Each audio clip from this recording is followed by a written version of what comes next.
Доброго вечера. В эфире Prime на телеканале АТР. Это время, когда мы говорим о наиболее важных для страны темах и беседуем с интересными собеседниками. Сегодня у нас очень интересный собеседник.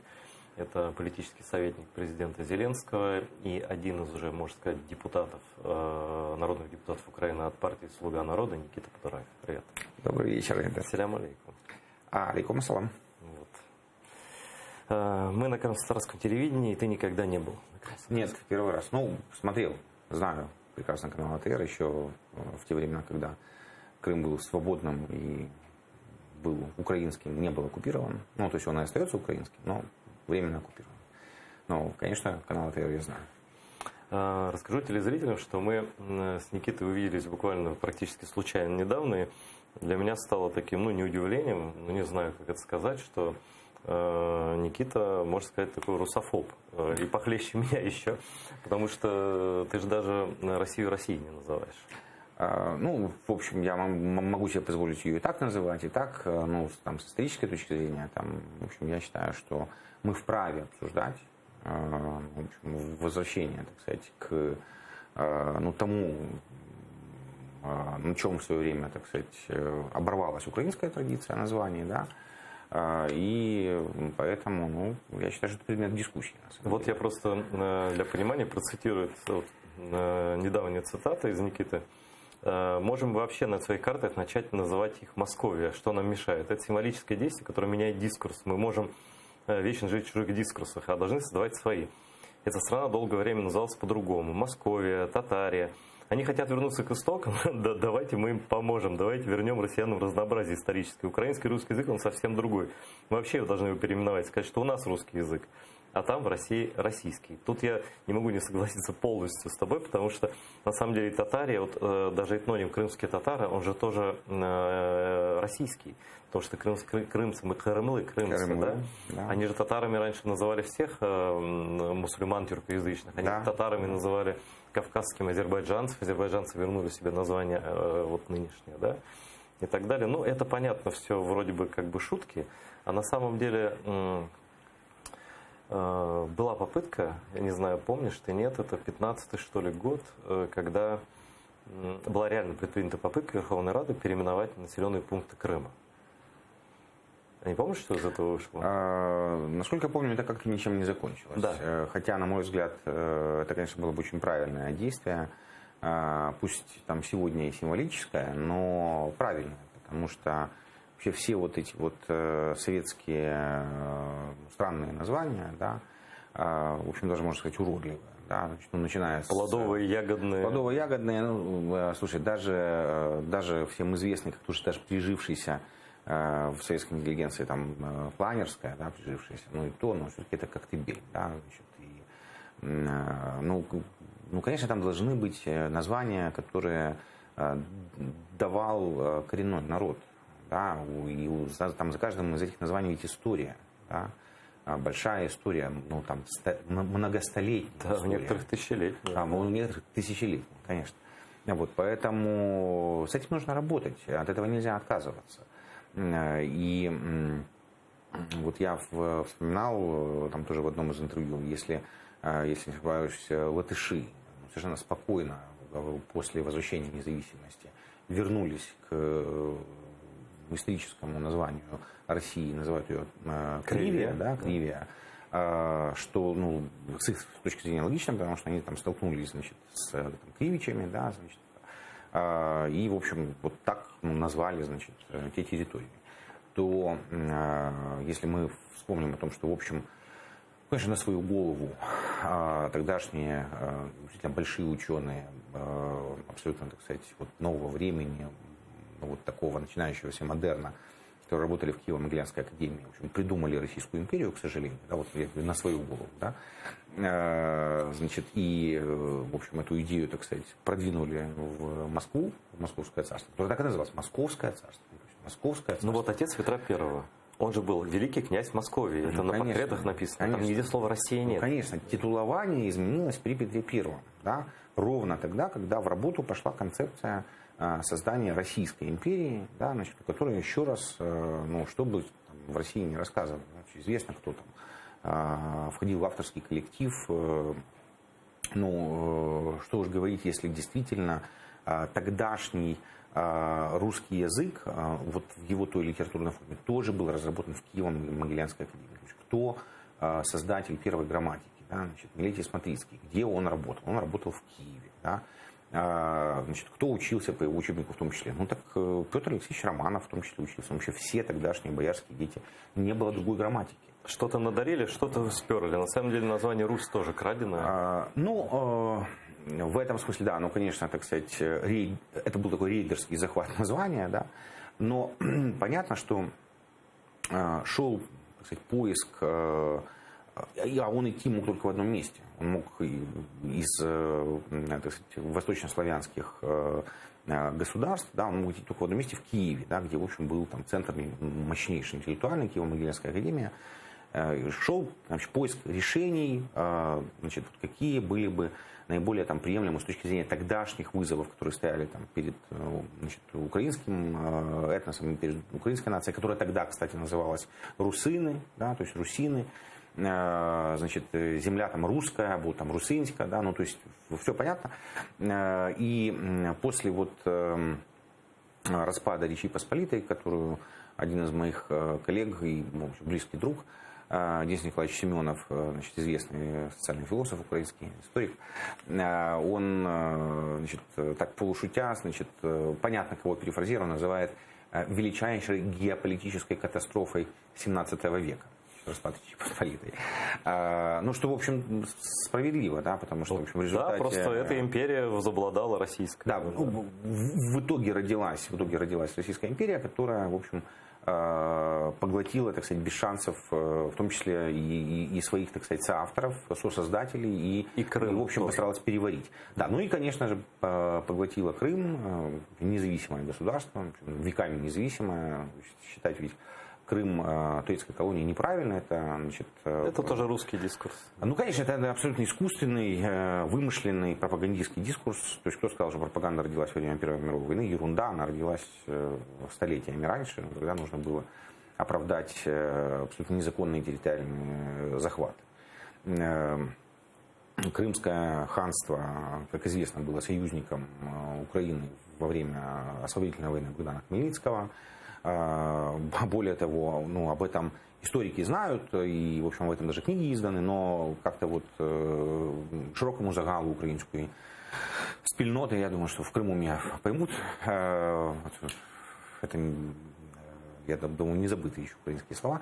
Может быть, меньше известно, но известно, что для Богдана Хмельницкого, в том числе экономическая модель Крымского ханства, была одним из тех ориентиров, которые он, значит, стремился, ну, грубо говоря, вот современным языком, вот некие лучшие экономические решения, экономические практики, которые использовались в Крымском ханстве, достаточно передовом, несмотря на, конечно, столкновения, несмотря на, значит, истории там с взаимными походами время от времени, да, значит, но, в общем, передовое государство, ну, что понятно, потому что интегрировано было в мировую экономику. В мировую экономику через Османскую империю самостоятельно, имел и, там, и собственные, так сказать, контакты экономические.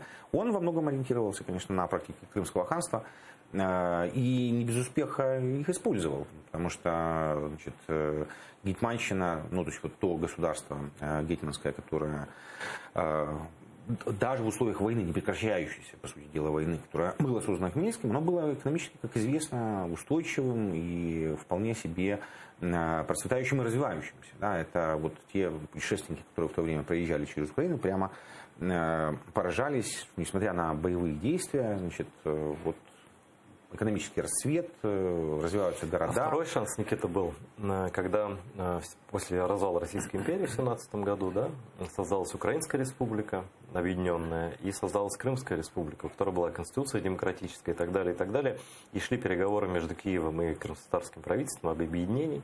Потом пришли большевики и убили всех.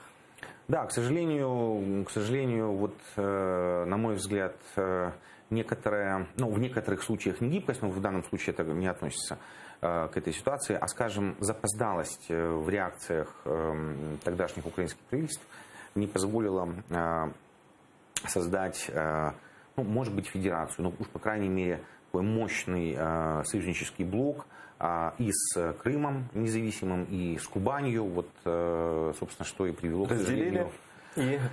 Да, что, к сожалению, привело нас всех, Украины да, что привело нас всех к чудовищным последствиям. В итоге украинцев к голодомору, крымских татар к то же самое, репрессиям, к выселению, которые сопровождались голодомором, естественно.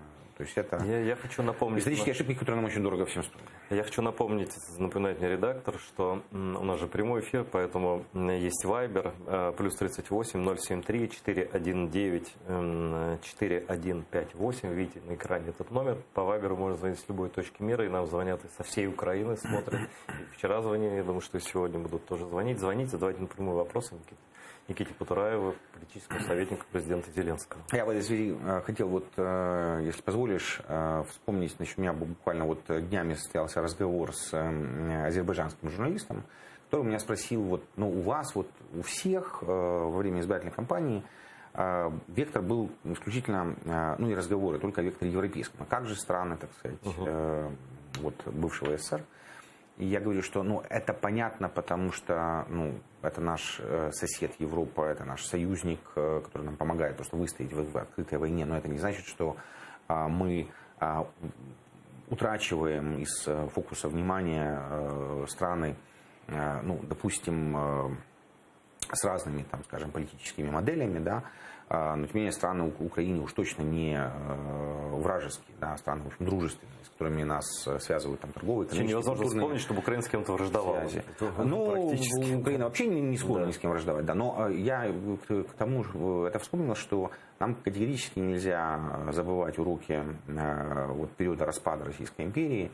И, конечно же, вот мы те страны, которые обрели независимость благодаря распаду уже, там, Советского Союза, в ходе распада Советского Союза, мы, конечно же, должны между собой поддерживать связи, значит, поскольку, будучи вместе, имея некую, пусть, может быть, не оформленную там прямо вот в какие-то жесткие договорные рамки, но имея некую общую позицию, конечно, легче отстаивать свои интересы.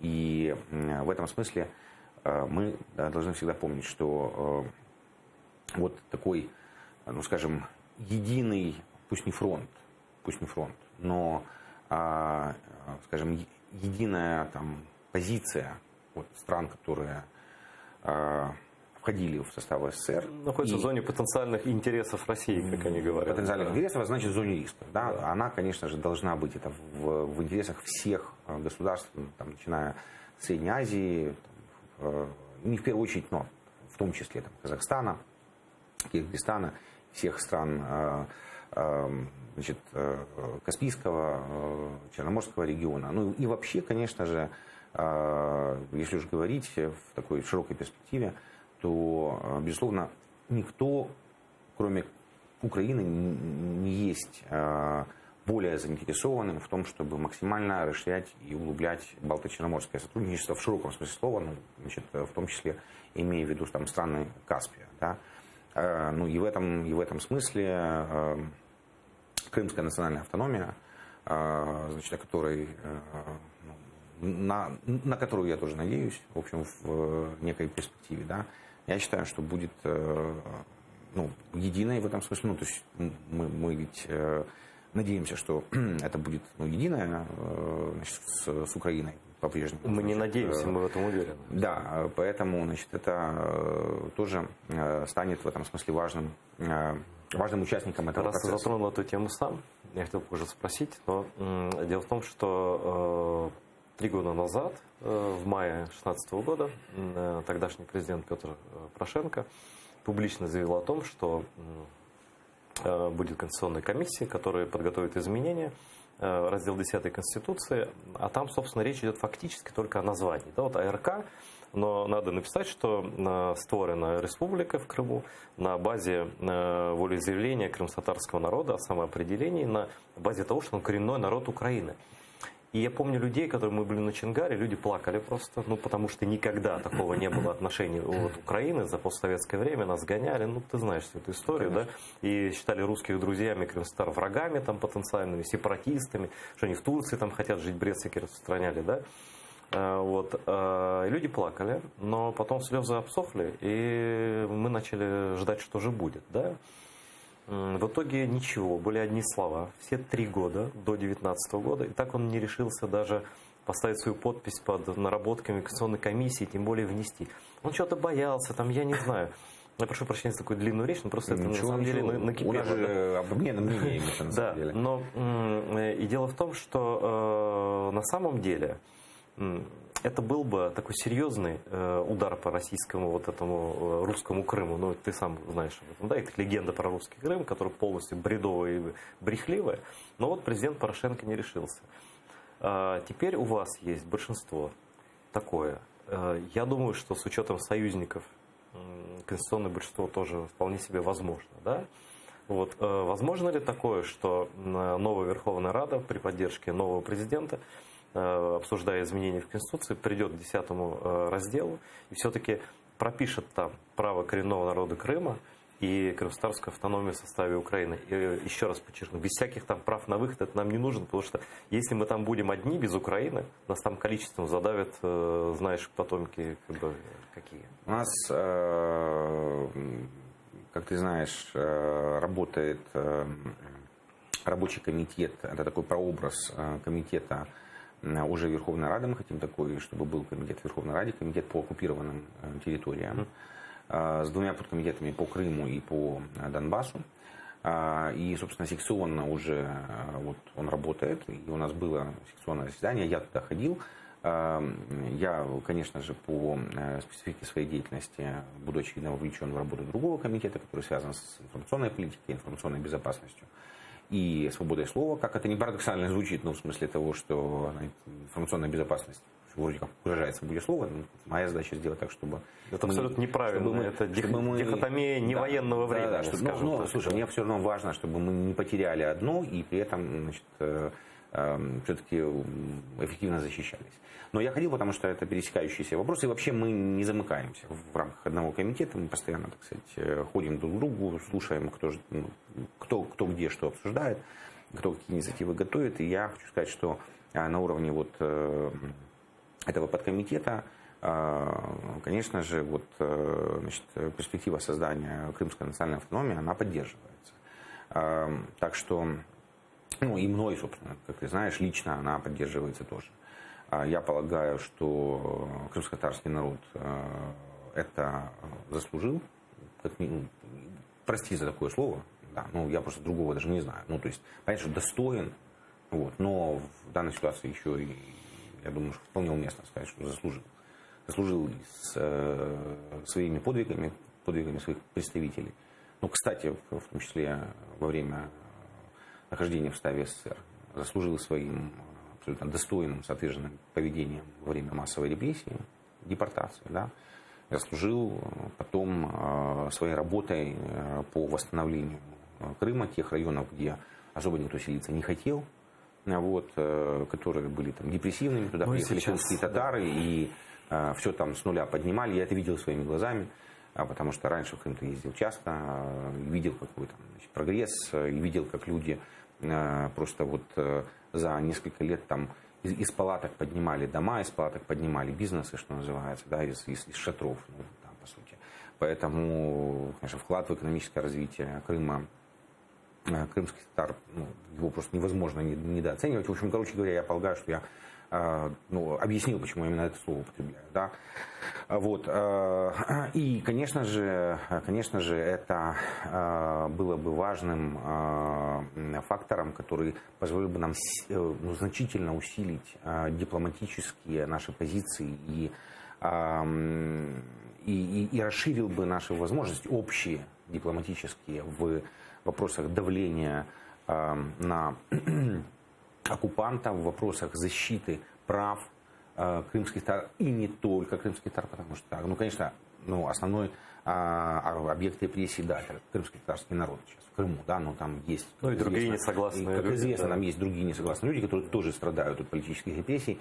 И в этом смысле, конечно, чем больше у нас будет возможностей, чем шире у нас будет представительство, то понятно, что мы тем больше сможем сделать и, так сказать, нашу позицию более эффективно защищать на уровне европейских партнеров и союзников, на уровне партнеров и союзников по всему миру. То есть это очень прям важно. Знаешь, мечта Путина, ну это абсолютно, я думаю, ты с тобой согласишься, это разделить вопросы Крыма и Донбасса, Крым впихнуть в Украину в качестве какой-то федерации с правом вето, как они, ну это планы их, в принципе, понятно, вернее, Донбасс, а Крым забыть вообще, то есть размен такой, да?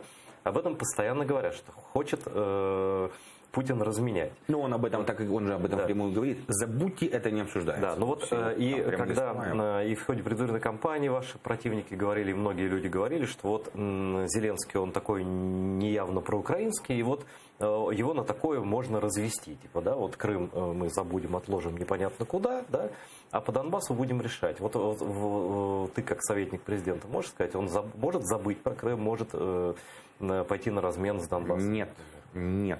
Президент Зеленский никогда не пойдет на размен Крым на Донбасс или наоборот, неважно, как это ни назови, это все равно было бы ошибкой, это было бы предательством граждан Украины, которые сохраняют украинские паспорта, как бы это рискованно ни было, в Крыму находясь под оккупацией, под репрессиями. То есть это абсолютно для президента недопустимо, он просто человек совершенно другого типа. То есть он не приемлет предательства, не приемлет трусости, слабости. Ну, а это все вот ровно про это. Да? То есть, а Путин, мы же знаем, да, что Путин любое как бы посыл такой, не то что миротворческий, но любой посыл, любую интеллигентность воспринимает как слабость, да. И вот тоже есть опасения такое, я транслирую опасения, которые есть в обществе, которые слышу, читаю и так далее, да. Что вот президент Зеленский не такой опытный, да, во внешней политике и так далее, и он может пойти на какие-то там шаги, вот он позвонил Путину, еще что-то, да, и Путин этим воспользуется, как опытный шулер такой за карточным столом, да, и Зеленского разведет, а его типа дипломатичность воспримет как слабость, как возможность его сожрать, и вместе с ним Украину. Есть такой риск? Нет, я не вижу такого риска, потому что у Зеленского есть принципы. А какие они? Принципы, расскажи, пожалуйста, это же интересно, мы же мало знаем. Ну, на самом деле, часть из них известна, он их, в общем, не скрывал, то есть он там с самого начала говорил, что в политике нужно не врать, нельзя поддаваться на коррупционные искусы, нельзя воровать, да. И, конечно же, он тот человек, который не отступает, да, то есть он от принятых решений не отступает, да. И, в общем, ну и, как я тебе уже говорил, то есть он абсолютно их качеств, я бы сказал, не хороших человеческих, он их не приемлет, и он таких людей к себе, так сказать, не Ну это кто? Это трусы, это же извините. Да, он совершенно этого абсолютно лишен. То есть риск забронзоветь у него, на мой взгляд, полностью отсутствует. Ну, я не буду примеры приводить, но я знаю, как зализывали до дыр на наших чиновников разных уровней, да? Насколько Зеленский восприимчив к чужому мнению. В интервью опять все надерганные цитаты, отовсюду можно цитатами все что угодно подтвердить. Поэтому я спрашиваю напрямую, да? У человека, который его знает у тебя, да? Давно вы, кстати, знакомы? Первый раз мы с ним так встретились, чтобы так поговорить вообще о том, что вообще происходит. Да? Еще не было там разговора о кампании, ни о чем. В мае 2018 года. Ну, а потом уже начали там регулярно общаться с октября. Да, поэтому у меня достаточно уже большая история, значит, с ним там работы совместные. Ну, я хочу продолжить вопрос, смысл которого в том, что где-то я тоже читал, не помню источник цитаты, что Зеленский общается только с узким кругом людей, доверяет очень ограниченному количеству людей, человек 5, да, остальное, это то, что вменяли Порошенко раньше, да, что вокруг него есть кольцо такое, через которое никто проникнуть не может. Нет, это совершенно не так, причем там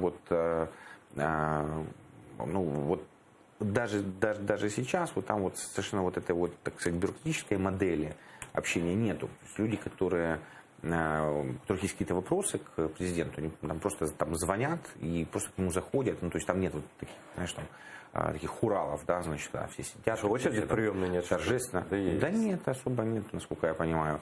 Вот. И команда, конечно, расширялась, да, ну, потому что там в какой-то момент к команде присоединился Айварас Абрамович, Саша Данилюк, да, значит, Алексей Гончарук, вот потом. То есть, да, доверие президента заслужить непросто, но я считаю, что это хорошее качество. Я тоже, знаешь, не всем доверяю. Ну, то есть, вот я как-то... Но слушать он готов разные мнения.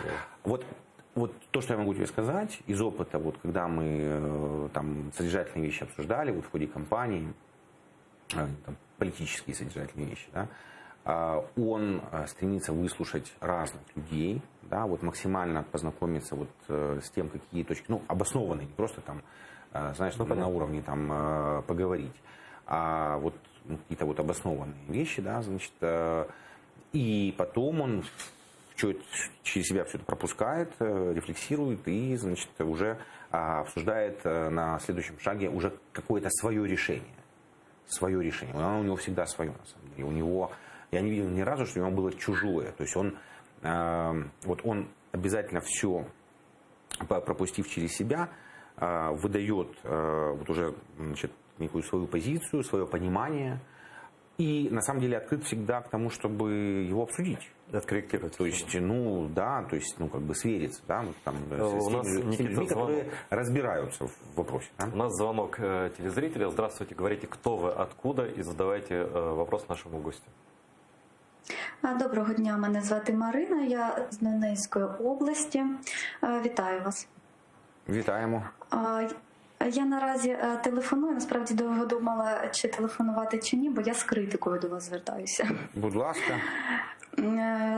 Загалом мені згадалася така книга, є ще фільм до цієї книги «Гра престолів», у якому був такий собі персонаж Джофрі, молодий король, котрий взагалі не тягнув нічого в управлінні державою, і замість того, щоб вчитися, він цілими днями тинявся і мухам крила відривав.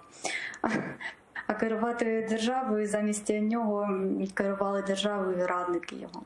Я нікого ні в якому разі не хочу образити, і навпаки, я дуже хочу вірити в те, що пан президент щиро хоче допомогти Україні, але, можливо, йому треба приймати допомогу, вчитися. Бо ходити до адміністрації президента в шортах та робити селфі з шаурмою – це, звісно, дуже весело, але в нас війна. І я з вікна завжди чую, чи є у нас загострення на фронті, чи немає. Повірте, це такі не дуже приємні звуки. От. Мене, наприклад, дивує, чому президента не було свого часу в ПАРЄ, в Європарламенті. Дивні заяви лунають, такі неоднозначні, так скажемо. Ви як радник президента можете це якось прокоментувати? Була б дуже вдячна, тому що українцям не хочеться вже здогадуватися про те, що у президента в планах, а хочеться хоч дещо знати, конкретики більше. Дякую. Прошу вибачення за те, що я так довго зайняла ваш ефір, але хотілося б почути. Добре, я тоді з твого дозволу я українською, тому що людина звертається українською. Сподіваюся, що і в Криму буде цікаво про це почути. Я хочу сказати, що я трохи здивований тим, що у вас так замало інформації про діяльність президента, тому що купа інформації про те, що він робить, є і на телебаченні, і в інтернеті. І він випускає власний відеоблог, значить, в якому розповідає від першої особи, що взагалі він робить, значить, з чим він стикається і так далі. Знову таки, він, звичайно, не забуває, що у нас війна. Він був вже декілька разів на фронті. До речі, хочу підкреслити, що ті поїздки носили абсолютно не такий парадний характер. Знаєте, він йшов просто в окопи, в бліндажі, нікого не примушували зняти магазини з автоматів. Знаєте, такого не було. В станиці Луганській він взагалі разом з паном Дональдом Туском пішов абсолютно спокійно, прямо в значить, в натовп людей, які там перетинають щодня розмежування, спокійно з ними спілкувався, і з тими, хто на наших територіях живе, і з тими, хто зараз вимушений жити під окупацією. Ну і звичайно, що він багатьох речей навчається. Що стосується ПАРЕ, то, ну, вибачте, значить, президент до того був в Брюсселі, президент до того був в Берліні та Парижі. Рішення, яке, на жаль, прийняла ПАРЕ, воно було погоджено ще за каденцію Петра Порошенка. Тому, значить, вплинути на це вже президент Зеленський не міг, тому що для того було забагато чинників, і європейські лідери йому відкрито про це казали, що, ну, це рішення вже не зворотні, що стосується ПАРЕ. Але я б не перебільшував, тому що, ну, ПАРЕ – це такий, ну, дорадчий, знаєте, орган, такий, скоріше, дискусійний майданчик. А головне, що, як ви пам'ятаєте, чи, можливо, ви чомусь про це не чули, Зеленський і в Парижі, і в Берліні отримав публічні підтвердження з боку європейських лідерів про те, що санкції проти Росії зберігаються, що єдиний дипломатичний фронт тиску на Росію зберігається, а це, погодьтеся, значно важливіше, ніж, ну, ті, звісно, для нас неприємні речі, які відбулися в ПАРЕ. Ну і на завершення хочу сказати, що він дуже багато працює, він багато чому навчається по ходу справи, так би мовити, і він, ну, вже, повір мені, досить, ну, просто дуже компетентний в багатьох питаннях і глибоко в них розібрався.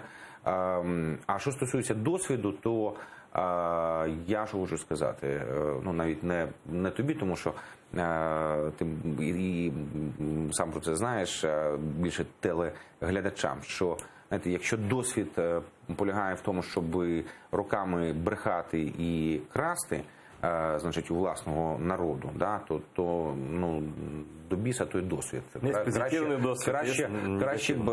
Краще вже людина без досвіду, але яка дотримується протилежних абсолютно принципів. Сподіваюся, що я вам відповів.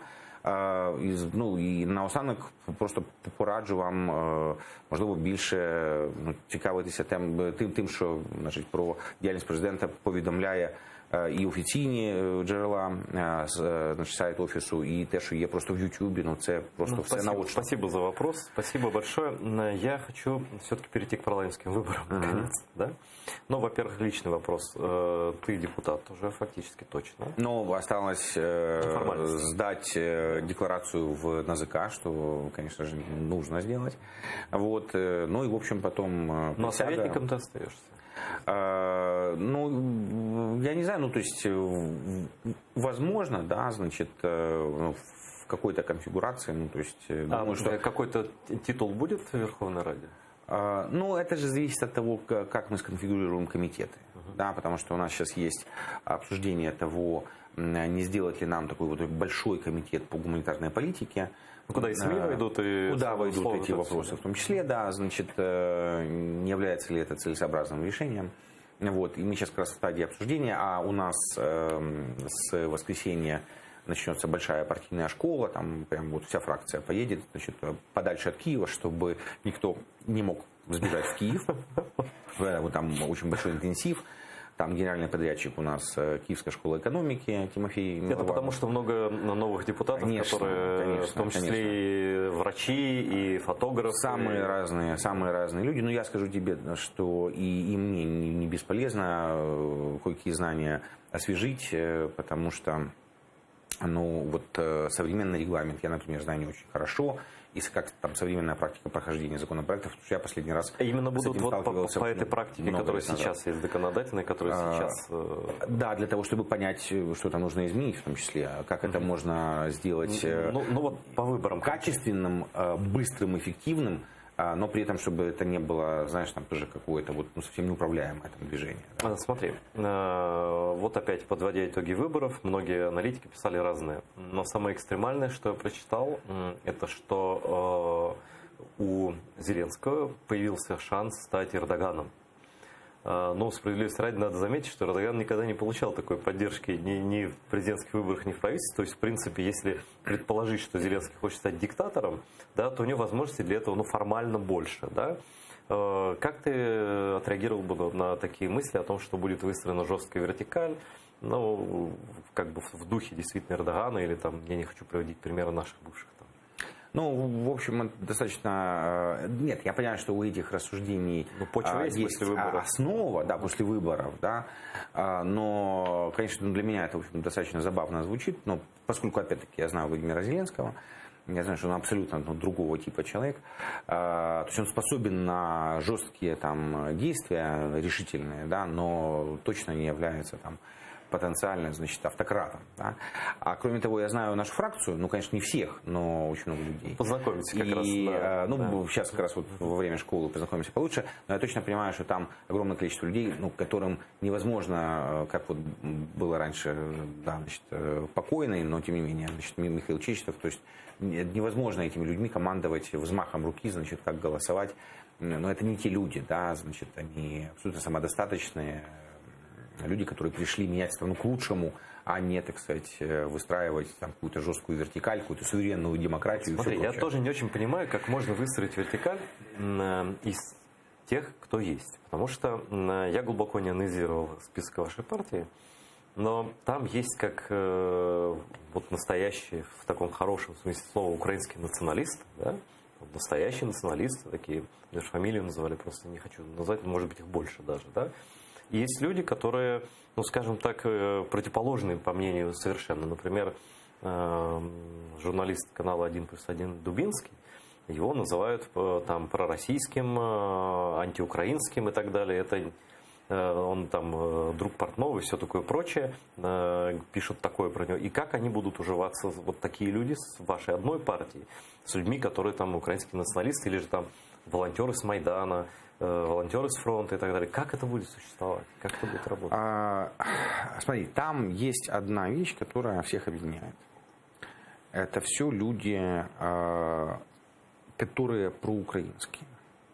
То есть они немножко, может быть, по-разному видят Украину. Но они точно не видят ее с точки зрения Кремля.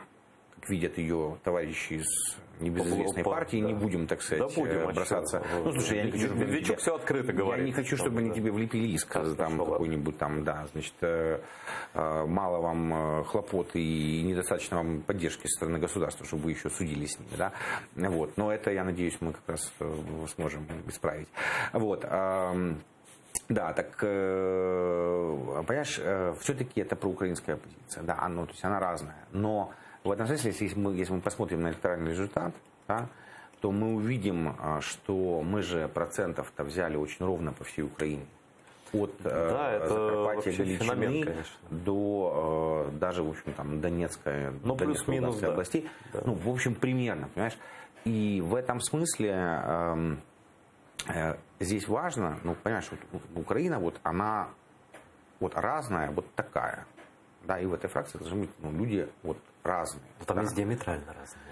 По высказыванию, по их предыдущим, по крайней мере. Я бы не сказал, что там есть люди, для которых Украина не является ценностью. Я бы не сказал, что там есть люди, которые готовы там, пожертвовать украинскими национальными интересами, да, которые там, готовы пойти на там, ну, не знаю, там, мирные договоренности с Россией, там, парафировать мирные договоренности с Россией на условиях Путина. Но там таких нет. Да? То есть для всех Украина ценность. Да? И в этом смысле, ну вот, я считаю, что Рада это же как раз место для дискуссий, а не наоборот, да, что известно, это, значит, там уже не смешная совсем шутка про Российскую Думу. Ну, мы видим, во что эта шутка превратилась. Которая не место для дискуссий, да, значит, а Рада как раз место для дискуссий. И в этом смысле и в нашей собственной фракции должны идти дискуссии, должны сталкиваться разные мнения. И вы этого не боитесь, что будут спорить, ругаться? Мы этого совершенно не боимся, абсолютно.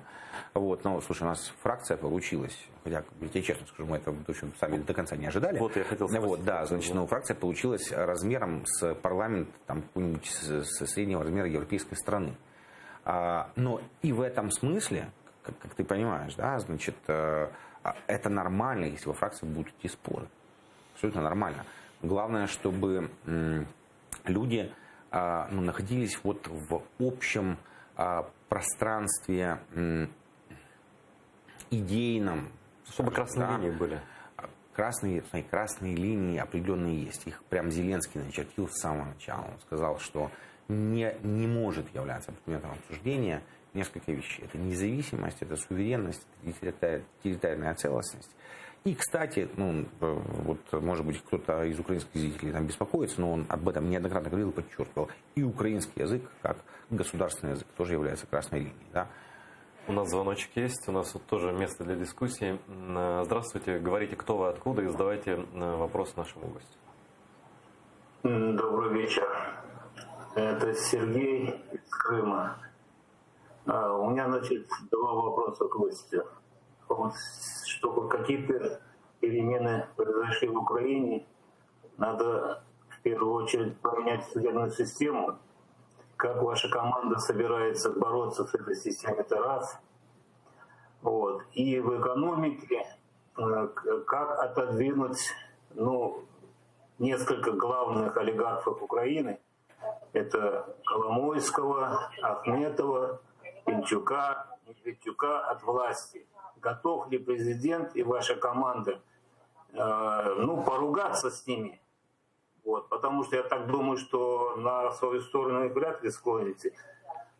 Чтобы они меньше влияли на политику в Украине.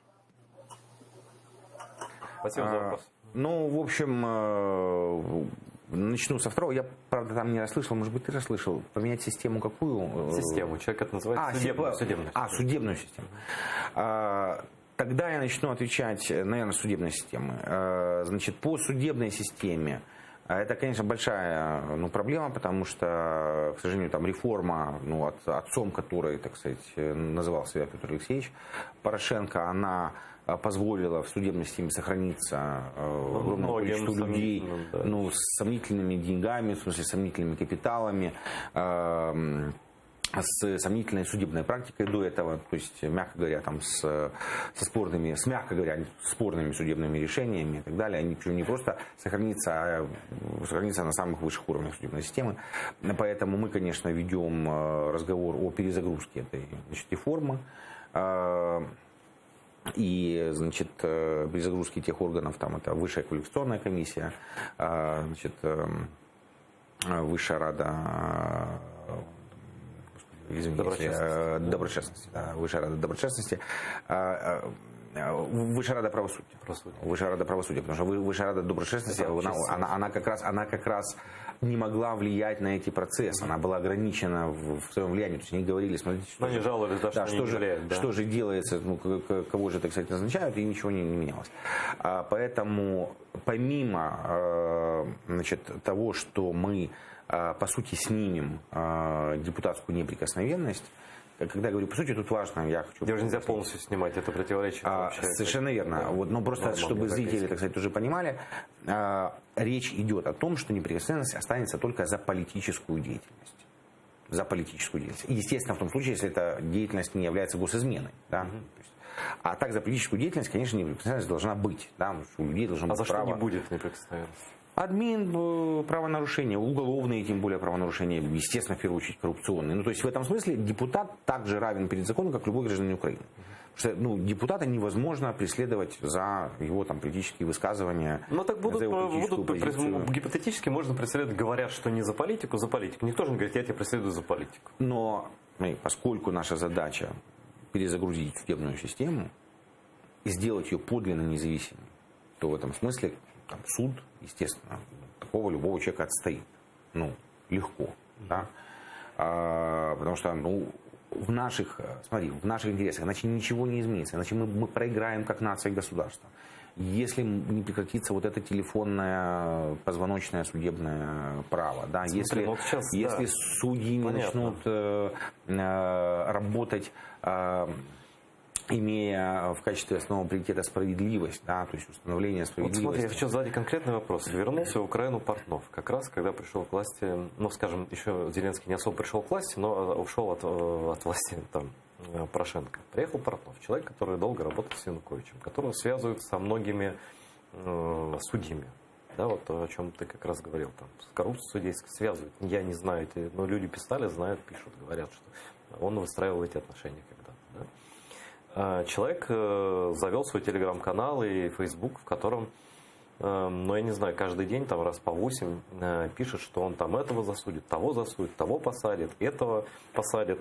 Он недавно написал, что хорошо, что сейчас парламент теперь наш, как он типа написал, и наша задача сейчас быстро, в кратчайшие сроки, истребить порохоботов. Ну, истребить, вот это дословно цитата, да. А порохоботами они всех называют, в принципе, эти люди, как бы, ну, кто не нравится, вот это же как враг народа, да, и приехали, да.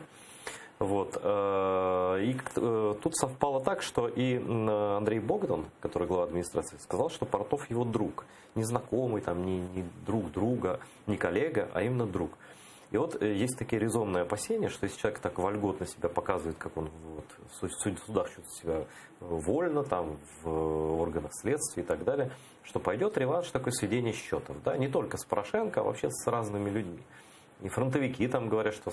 А он недавно написал, что будем разбираться с трагедией в Одессе. То есть накажем активистов, которые якобы виновны там в гибели людей. Вот это тоже было анонсировано его.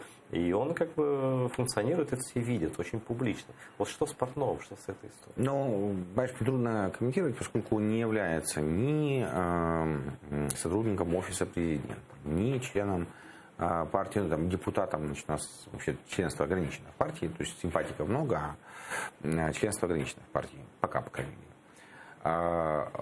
Значит, ни кандидатом в депутаты, ни избранным депутатом от партии «Слуга народа», ни членом кабинета министров. Ну, то есть, на самом деле он приехал, потому что, как выяснилось благополучно, значит, претензий к нему, значит, ну, нет, так сказать, с юридической точки зрения. Да? То есть человек очищен, так сказать, от тех обвинений, которые ему выдвигались. Но там много чудес происходило. Там с людей из ближайшего окружения Януковича там, санкции снимали, с розыска их снимали и так далее.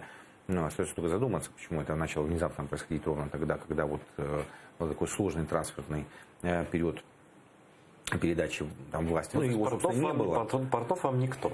Ну, мне так точно.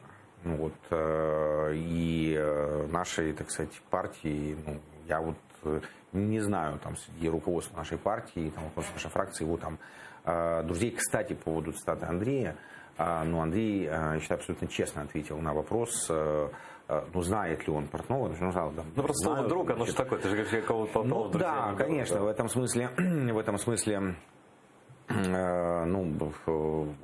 ну, уж всяко это честный ответ, да, то есть я думаю, что надо у Андрея уточнить, там, дружат ли они там, и по сию пору, да. Не разделяет он точно зрения. Да, но это вопрос точно к Андрею, так сказать, мне на него трудно ответить, я точно не буду за Андрея там фантазировать и что-то такое изобретать, но Андрей честно ответил, да, значит, ну и тут надо сказать, что это же такое было время, там, 20 лет назад, когда начали там многие известнейшие юристы, да, значит, которые потом там в разных оказались, но коллеги были изначально. Ну там, смотри, там, я уже не помню, как там эти компании называются, там известнейшие люди, там и Андрей Портнов, и Сергей Власенко, и Алексей Резников, которые были потом в свое время, как ты помнишь, адвокатами Ющенко, значит, а Сергей Власенко сейчас в «Батькивщине», да, много лет уже, да. Андрей Портнов тоже ведь был в «Батькивщине», значит, потом, кстати, как многие в тот период переходили, потому что, ну, хорошо, я там не голосовал за Януковича, но на меня очень тогда в 2010 году, в 2010 году очень позитивное впечатление произвела там программа реформ, которая там за деньги фонда Ахметова была разработана Маккензи, там другими там консалтинговыми компаниями. Кстати, там реформа, значит, условно, там Ульяну Супрун, которую сейчас там проклинают, значит, все там бывшие члены партии регионов, надо вспомнить, потому что это вообще-то та же реформа, которая была разработана по заказу, собственно, Януковича за деньги Ахметова, воплощалась в качестве пилотной во времена президента Януковича. Я не могу сейчас комментировать персональный состав Кабинета министров, могу только сказать, что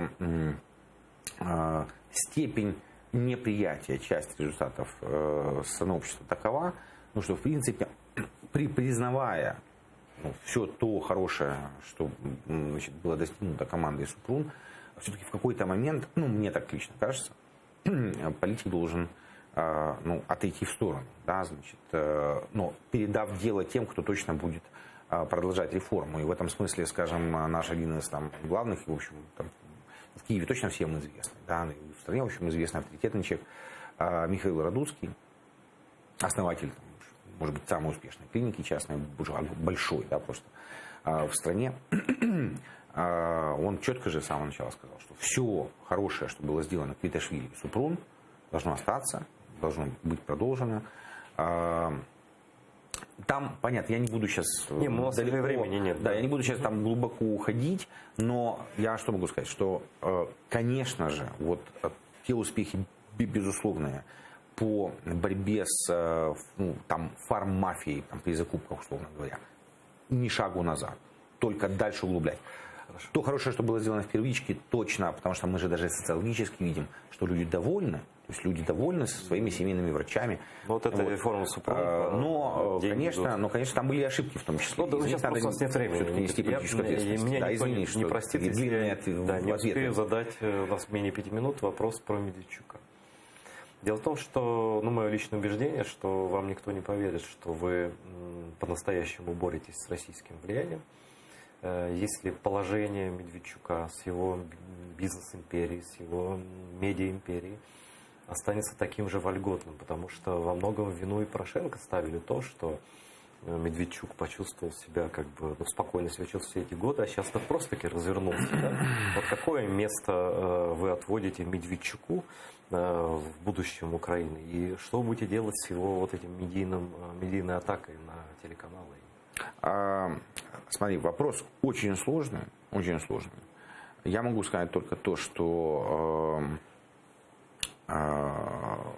планы господина Медведчука приватизировать вопросы контактов с Россией по вопросу обмена... Это заявление мы видели, что может представлять только себя. И так далее. Они останутся планами. Да? Значит, что касается экспансии в медиапространство, я уже говорил неоднократно, еще раз повторю, будем разбираться с этим вопросом. Понятно, что, еще раз, одна из лучших юридических команд в стране. Сам очень сильный юрист, господин Медведчук. То есть надо понять, что мы имеем дело с очень подготовленным, очень сильным соперником. Да? И меньше всего на свете, вот если, скажем, брать там зону моих профессиональных интересов и ответственности, я бы хотел, чтобы мы сгоряча приняли какие-то решения, которые потом формальные собственники оспорят в Европейском суде и вернутся сюда полностью реабилитированными. Да. Нужны выверенные решения. Но что касается того, что здесь точно нужно ставить мощную защиту от трансляции сюда дискурсов просто государства-агрессора, это не вызывает никаких сомнений. Что нужно очень четко разбираться с бизнес, так сказать, основой, которая здесь в Украине на самом деле находится, да, с бизнес-основой этой системы пропаганды взглядов государства-агрессора тоже не вызывает никаких сомнений. Поэтому, если кто-то думает, что индульгенция в парламенте это на 5 лет как минимум, то это большое заблуждение, потому что первое, что мы там будем делать, это еще раз отменять депутатскую неприкосновенность. Короткий еще вопрос и ответ. Вы лично, президент Зеленский, считаете Медведчука его партию врагом? С моей стороны сейчас, как ты понимаешь, вот так прямо сказать будет некорректно. А что, врагами украинской независимости от России? Я бы сказал так, я скажу за себя.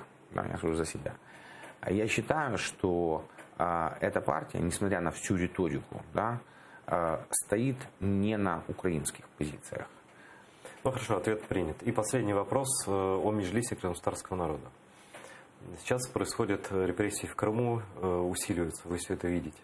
На Красной площади, как когда-то в 1987 году вышли крымские татары, их задержали, сейчас их прессуют, допрашивают, запугивают всех этих людей, которые вышли на Красную площадь с плакатами. Да, это вообще было, конечно, я считаю, подвиг в нынешней ситуации. И, к сожалению, до сих пор не состоялась встреча главы Меджлиса, руководства Меджлиса с президентом Украины Владимиром Зеленским. Не кажется ли вам, что время пришло? Мне кажется, что да. Но понятно, что я не могу решить за президента, естественно. Вот. Но я думаю, что как-то Меджлис тоже должен четко сформулировать свою позицию, потому что там было заявление в свое время, что мы в оппозиции к президенту. Ну, то есть надо как-то, мне кажется, четко определить позицию Меджлиса, да, то есть он в оппозиции все-таки к Зеленскому и его политике, или все-таки нет. Есть разные люди, или он, так сказать, но Меджлис это орган, избранный народом Крымско-Татарского. Да, Рифат конечно. Чубаров это избранный президент Крымско-Татарского народа. Конечно. Вот. И в любом случае крымско-татарский народ не может быть в оппозиции к президенту Украины, и это наша общая страна. Прекрасно. Еще раз говорю, просто, я помню об этом заявлении, да. Я думаю, что там должна прозвучать какая-то позиция, да, со стороны Меджлиса, потому что, опять-таки, потому что действительно же это важно. Это представительский орган целого народа, крымско-татарского народа. Вот. И я, конечно, убежден, что такой диалог должен быть. Вот. Смотри, я очень коротко завершаю, да, значит, я почему был сдержан в ответе на предыдущий вопрос. Как ни крути, там 12% избирателей. Да, они одурманены пропагандой, но я не хочу сейчас создавать дополнительную напряженность социальную в стране. Ты понимаешь, почему? Я так ответил на предыдущий вопрос. Хорошо, спасибо за предельно, возможно, откровенные ответы. Никита Потураев, политический советник президента Зеленского и народный депутат Украины будущий, был у нас в гостях. Спасибо, что смотрели, смотрите АТР. Спасибо за приглашение.